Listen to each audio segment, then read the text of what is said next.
Alright guys, today I'm gonna change the air filter on my BMW E90. So to begin with, we need to take off this cover. There are 3 T20 bolts, 1, 2 and 3, and later we're gonna get the air box as well. Alright, with the air box, you got 2 10mm bolts just here at the top, 1 and 2. Once you get these out, there is a pipe hose connected to the gearbox, so just make it loose and disconnect it. Once you've done that, this is a MAF sensor here, so be careful.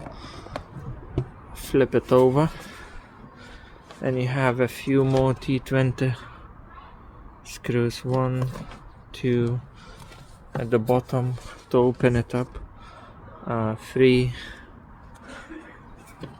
4, 5, so 5 screws at the bottom. So once you've undone the 5 T20 bolts, the top the bottom just opens up. Here is the filter. It just slides out like this. It seems fairly new. Maybe previous owner changed it. Anyway, I'll replace it for the better one. Alright, Canon filter is in place. It just slides instead of the new one, as easy as that, and ties in with this metal clip. So it's in place. I'll put it back together now and let's see how it sounds.